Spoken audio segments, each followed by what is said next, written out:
لكم اليوم شريط فيديو كنت قد سجلته حين زيارة المتحف ديال لي ميتيوريت بأكادير. وكانت هذه المناسبة جد مهمة لأن كنت سمعت على الكثير ولم تتح لي الفرصة بزيارته، فكانت المناسبة هي ختام الدورة السابعة للسبتيام école d'été EXAO. Septième école d'été EXAO, ça veut dire expérimentation assistée à l'ordinateur. وفي الختام هذا اللقاء هذا من زيارة للمتحف ديال لي ميتيوريت بأكادير التابع لجامعة النزور. كانت مناسبة للقاء مع أستاذ حقيقة كبير وعظيم وخدوم ومتواصل ومنفتح جد متمكن، شي حاجة اللي هي اكسبسيون. زعما كان أول مرة كنسمع واحد كيتكلم على لي ميتيوريت بداك الشكل هذا، هو الأستاذ عبد الرحمن إبهي، معروف بميتيوريت فهذا الشريط اللي غنقدم لكم هو خلاصة تلك الزيارة، وشكرا على المشاهدة.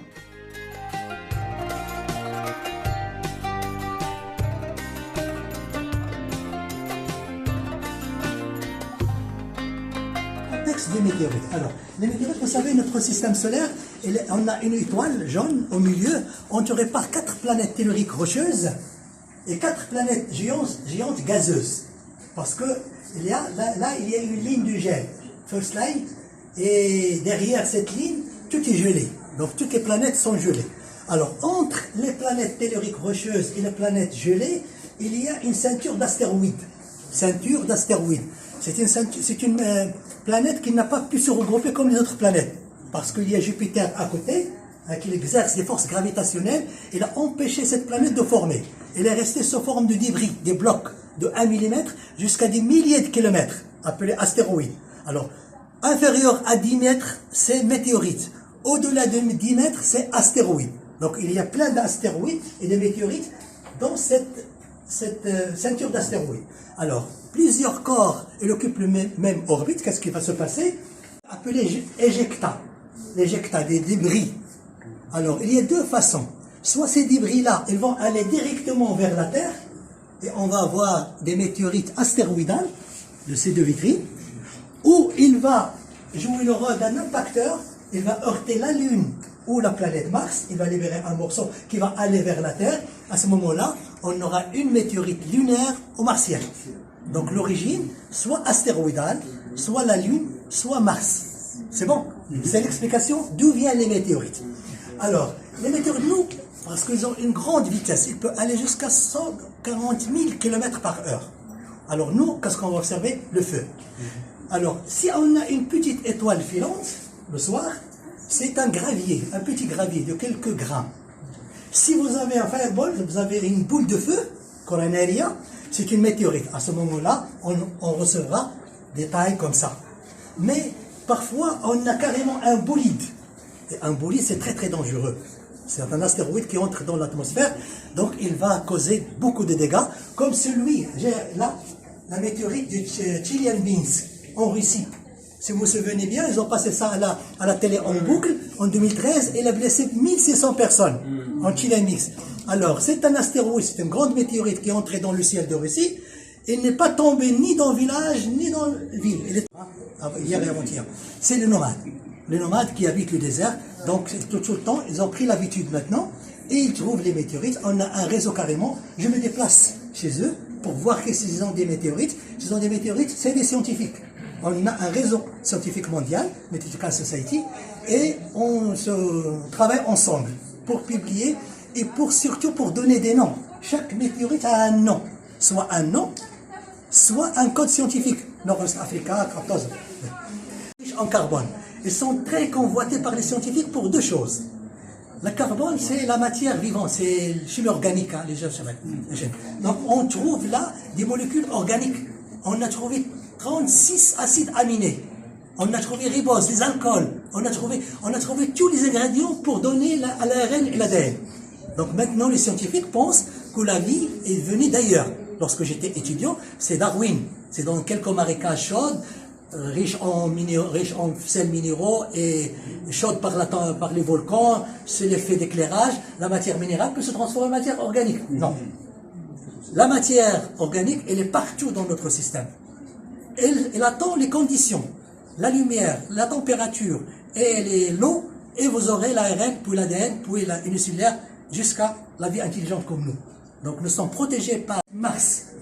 Il est tombé en 2011, trouvé en 2012, dans la région de Tatar, des gens qui veulent faire carrément un poster, et c'est la plus chère, hein, la plus chère météorite dans le monde, de record. Il est entré dans le bouquin de record mondial. Alors, donc il est venu de Mars, et il a ramené beaucoup d'informations sur la planète Mars. Vous savez que les gens vont aller sur Mars en 2030, vous savez? C'est sûr et certain. Hein, tous les présidents de les États-Unis ont signé, hein, donc en 2030, il y aura un voyage habité vers Mars. Donc toutes les informations sur Mars sont très importantes. C'est pour ça qu'elles sont très très chères. Hein. Alors, il dit, pour avoir 1 kg de tissite, carrément, vous savez le musée, c'est pas comme ça. Le musée c'est un palais, hein, c'est un grand palais. Elle a fait un crédit. Il n'a pas pu acheter tissite en entier. Elle a fait un crédit. Donc, voilà un journal russe qui explique que la météorite a été vendue à Paris, puis à Tucson aux États-Unis, un prix colossal. Hein, un prix. Nous, on a Black Beauty, c'est une martienne pluie. Alors, pourquoi elle est très importante? Parce qu'elle a un âge de 4 milliards d'années, presque comme le Soleil. Donc, très ancienne. Une roche très ancienne. On n'a pas une roche ici sur Terre de 4 milliards 400 millions d'années, non. La roche la plus vieille, c'est 2 milliards 700 millions d'années. Alors, elle est venue de Mars, elle est ancienne. Donc, c'est un registre, c'est une bibliothèque. On a trouvé beaucoup de choses là-dedans. Et quand il y a environ, cette météorite, avant l'analyse de cette météorite, on pensait que Mars, il n'y avait pas beaucoup d'eau. C'est la Terre qui est riche en eau. Non, Mars aussi, il y avait des océans. Parce qu'on a trouvé des minéraux là-dedans, ils demandent beaucoup d'eau. Donc, il y avait des océans dans la planète Mars. Et on a trouvé des macromolécules, comme je dis, dans les météorites carbonées. Dans celle-là aussi, on a trouvé de la matière organique, hein, les riboses, les particules qui donnent l'ARN et l'ADN après. Donc, il est vendu de poche d'eau. Pourquoi unique? Parce que lorsqu'on a commencé, on a dit que l'origine des météorites, soit la Lune, soit Mars, soit les astéroïdes. Non, c'est là, lorsque quelqu'un que je connais très bien, aux États-Unis, à la NASA, il a fait les analyses, il a trouvé qu'elle est venue de Mercure, Autarib. La première météorite dans le monde, hein, trouvée en 2012, hein, analysée en 2014, venue d'autres planètes, a été trouvée à 300 km vol d'oiseau d'ici. Hein, donc, elle est exposée maintenant au musée de Yale, aux États-Unis. Elle n'a pas de prix, c'est un patrimoine américain maintenant. Pourquoi elle est très très importante? Parce que vous savez, Autarib, c'est la première planète du système solaire. C'est à côté du Soleil. L'homme, il ne peut jamais aller sur la météorite. Il ne peut pas supporter cette température. Et même les matériaux, il ne veut pas supporter cette température. Avec l'inox, ils vont se fondre. À 15 000 degrés, on ne peut pas supporter cette température. Donc, c'est un patrimoine pour les scientifiques pour comprendre le système solaire. Alors, les météorites, il n'y a pas que des petits, il y a des grandes aussi. Mais les grandes, elles vont entraîner la formation des astroblèmes. Astro-espace, blême, blessure. Ce sont des blessures de l'espace, des cratères d'impact. Alors, le plus conservé, le mieux conservé sur Terre, c'est Meteor Crater en Arizona, celui-là, 2 km. Elle est très très bien conservée, donc il y a plein d'études là-dessus. Alors, rapidement, vous savez, carnivore, plutôt herbivore, comme vous voulez. Donc, c'est un prédateur. Dieu veut qu'il y ait une roche de 15 km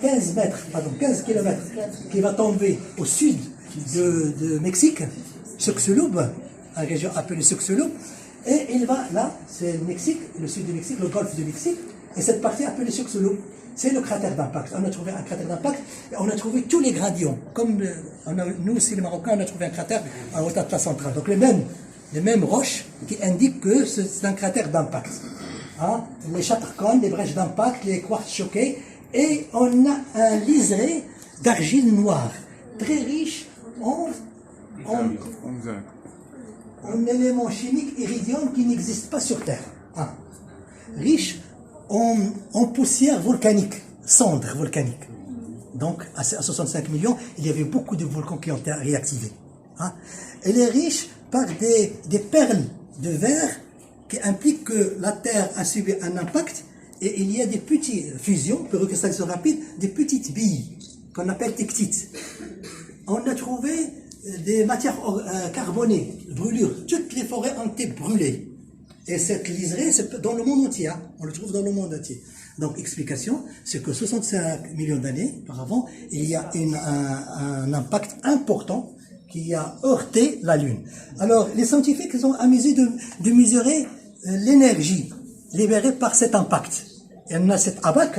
Voilà le cratère Chicxulub. Il est là. Si je vois l'énergie, c'est 10 à la puissance 9 bombe Hiroshima. Vous connaissez bombe Hiroshima? C'est 10 à la puissance 13 joules d'énergie. Parce que c'est une énergie cinétique, 1 demi mv carré. Hein? Elle est lourde et une grande vitesse. Alors, milliard. Chaque vitrine a une spécialité. Donc, celle-là, c'est une vitrine qui explique qu'on a trouvé un cratère d'impact à Haute Atlas. 40,000 سنة طاح واحد النيزك فيه 100 متر في نواحي إيميلشي. تا هو دار مصيبة تمايا. 50 بومب هيروشيما تفرقعت تمايا. دونك عندنا خدينا الجائزة ديال البحث العلمي فيها. Il y a plein de personnalités parce que c'est un sujet passionnant et attire les gens. Donc, ما كانش مسؤول كيجي. إما وزير ولا ها. Je voudrais s'assurer s'il s'agit scientifiques, on est là-bas, donc trois thèses, trois docteurs maintenant qui ont soutenu leur thèse grâce à ce musée. On a une très bonne découverte, surtout pour les Amazirs, les gens Amazirs. Alors, en assurant une conférence à la région de Smara, et il y a quelqu'un qui parle que ces roches-là, elles sont gravées sur... Je crois qu'il parle des météorites. Donc, tout le temps, tu dis il parle des gravures. Une gravure qui explique qu'il y a une roche qui est tombée. L'artiste a vu une roche qui tombe du ciel et il l'a gravée sur la roche. Un morceau de soleil. Vous voyez le soleil? Parce que...